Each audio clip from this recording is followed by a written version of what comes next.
Welcome back, grade 9 science students. Today we are going to learn the lesson number 2 of your quarter 3 lesson about climate. First we have volcano and the second one is climate. Now, let us first differentiate climate and weather. What is really the difference between the two? As we remember, we have two main categories of climate in the Philippines. We have wet and dry. From November to May, we have dry season, and for June to October, we have wet, no, rainy season and dry season. Now, climate is the general pattern of weather. Yes, it is pattern because it is wet, dry, or rainy season, dry season, rainy season, dry season in a certain area for a long period of time. Let's say, for example, for over 25 years, we experience only wet and dry. So 25 years is long enough. So over that period of time, 25 years, we experience only dry or dry climate and warm, cold climate. So dry and wet and dry are our climate we experienced for the last 25 years, and that's climate. We cannot say the weather we have for the last 25 years. No, okay.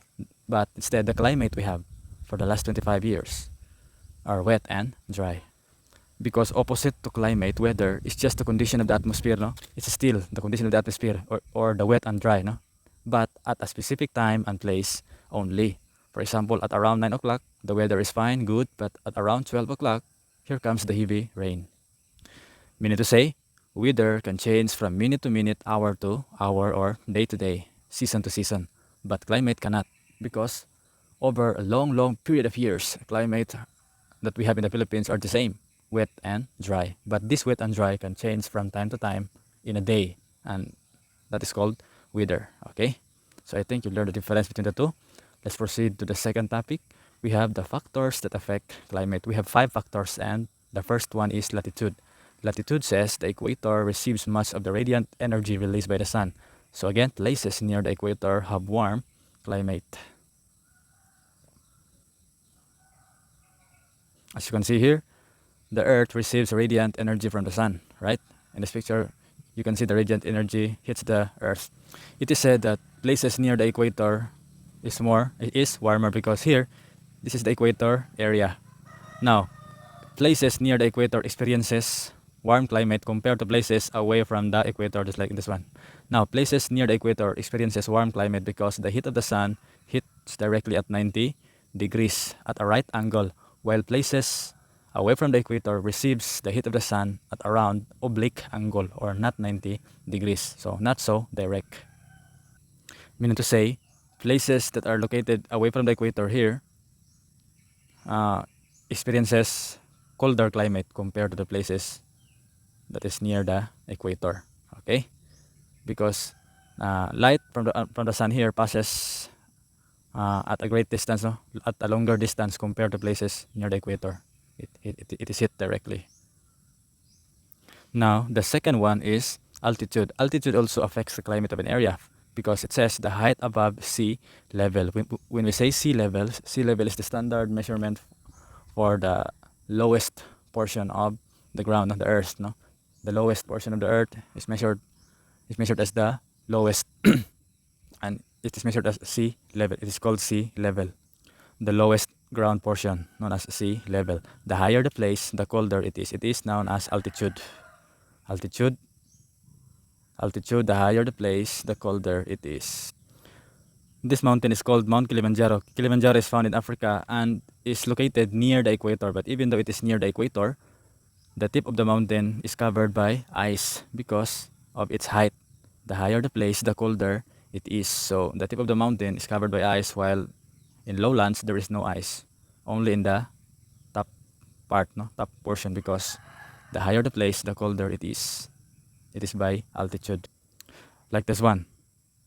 The tip of the mountain is covered by ice, and if you notice, the temperature is 10.5 degrees Celsius, but the lowest portion, we have 23.5 degrees Celsius, quite larger than 10 degrees Celsius. Meaning to say, the higher the place, the colder it is. The topmost is covered by ice because it is colder at the top portion compared to the low portion. To which it is explained as for every 1,000 meter in height, no? For every 1,000 meter increase in height, there is a drop of 6.5 degree Celsius. So drop meant to say it becomes lower and lower. So as the mountain goes higher and higher, the temperature drops lower and lower. That is why the top of the mountain is covered by ice. It is cold. The third, we have the distance from the ocean. Places near the oceans have moderate climate. When we say moderate, not so hot, not so cold, as the body of water regulates the temperature. Regulates, no? So because of the body of water, the places near the ocean have moderate climate. In this one, we will compare the temperature of between Moscow and British Isle. British Isle is located near the ocean while Moscow is located far away from the ocean. Now, during hot season, Moscow is hotter compared to British Isle. We have 21 versus 17. During cold season, Moscow is -8 while British Isle is 0. So, meant to say, during cold season, Moscow is colder. During hot season, Moscow is hotter. So, meant to say, British Isle has moderate temperature. Not so hot, not so cold because it is located near the equator. The ocean compared to Moscow. Locally, we have here Osami City and Molabi. Now, if you notice, Molabi is located far away from the sea or the ocean, and Osamis is just located very near to the sea. Now, let's compare the temperatures of the two places, away from the sea and far near from the sea, near to the sea. During hot season, which is hotter, Osamis or Molabi? Now, Osamis is 29 degrees Celsius, Molabi 30. Osamis 29, Molabi 31. Osamis 30, Molabi 32. Meaning to say, Molabi is hotter compared to Osamis during hot season. What about during cold season? We have Molabi 21, Osamis 22. Molabi 21, Osamis 22. Molabi 21, Osamis 22. Molabi is lesser or smaller, meaning Molabi is colder compared to Osamis. So that is why Osamis have moderate climate compared to Molabi, because Osamis is located near the sea. Let's look at this picture again. Molabi is far away from the sea and Osamis is very near to the sea. Osamis has moderate climate compared to Molabi. The fourth one, we have topography. Now, topography is just the surface features of an area. Example of topography is mountainous areas. So, mountainous areas will affect the climate of the certain area. For example, this one. Please take a look at the direction of the wind. The wind goes up and suddenly it condenses and forms clouds and eventually forms rain. Right? The wind facing the windward area, the wind moves up and suddenly it condenses and forms clouds to make precipitation or rain. So the area here is the windward side, while this one is the leeward side. Just take a look at the difference between the two places. Here, there are no trees. Here we have many trees because this area is the windward, faces the wind, and has precipitation. So in the windward side, there is precipitation and it is cold and wet, while in the leeward side, it is dry and hot. There is no precipitation. The picture will explain itself. Take a look. Right? Rain forms. Another example we have here. This is the leeward side and this is the windward side. You try to take a look at the direction of the wind. Wind is going from here up to this direction, no? From this direction to this direction. This is the windward and the leeward. Windward is colored green. Mean to say it has more trees, while leeward has no trees. The color is brown. The area that faces the wind is the windward side and therefore has precipitation and is cold and wet compared to leeward side that has no precipitation and is considered as dry and hot. Again, for more detailed description, this is the windward side and the leeward side. In the windward side, it facing the wind and has low temperature. Clouds are forming due to condensation and develops to become rain, wet and cool. While in leeward, we have dry and warm, no precipitation, has high temperature. It is hotter. Here we have the last one, ocean currents, continuous movement of water in the same direction. This is an example of ocean currents. Water is continuously moving in the same circular direction. That's ocean current. Now, ocean current brings warm or cold water. Ocean currents that bring cold water results in cold climate in a place, while ocean currents that bring warm water results in warm climate in a place. Example, we have West Australian current. It brings cold water, and so the result is cold climate in southwestern parts of Singapore. Now let's find West Australian currents in our map. We have the West Australian current. This is the movement of West Australian current. It brings cold water in this one area here, Singapore, southwestern part of Singapore. Experiences colder climate because of the ocean currents that brings cold water. Okay. Next we have Kuroshu current. Brings warm water, and the result is warm climate in southeastern parts of Japan. Kuroshu current. This one. From the Philippines, it brings warm water, and so the result is it has warmer climate in northeastern parts of Japan because of the Kuroshu current that brings warm water. Let's move to another topic. Each one of us interacts with our environment. That is why we are affected in the changes in our environment. Especially nowadays, we experience climate change. Climate change, and the evidence is the global warming. Why? There is global warming because we experience rising of sea level, stronger typhoons, we have El Nino and La Nina, and extinction of fauna and flora. In this picture, you would see the example of extinction. Flowers and plants die. Then we have stronger typhoons.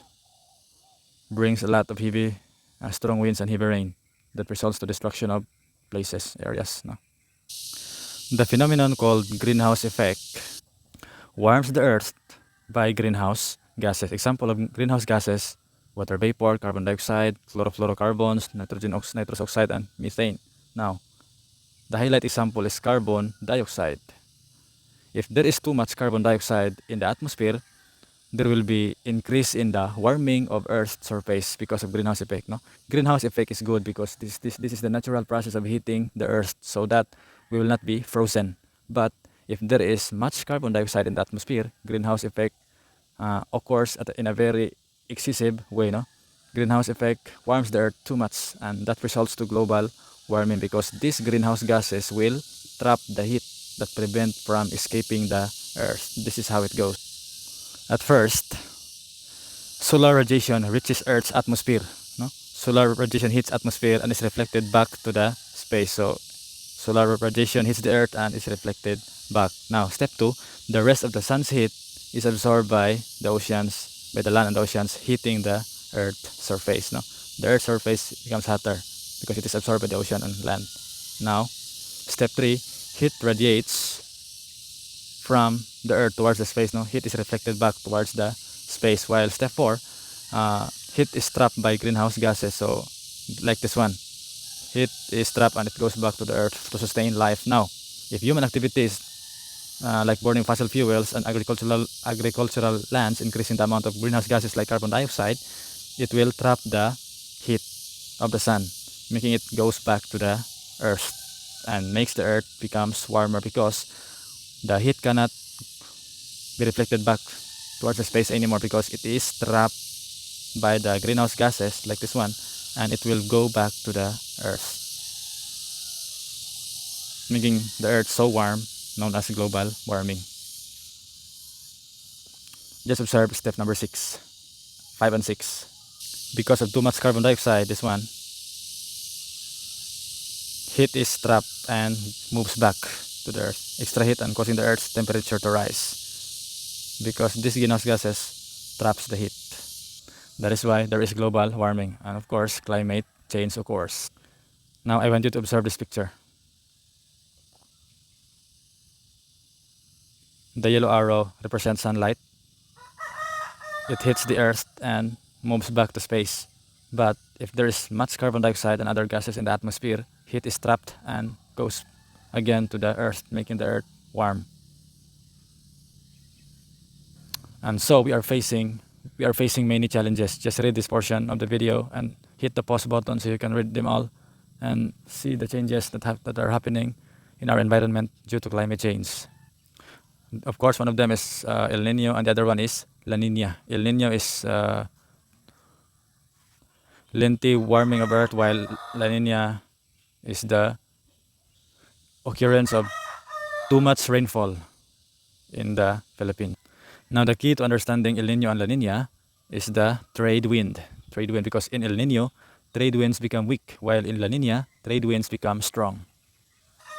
And by the way, this is the trade wind. It is blowing near the equator, no?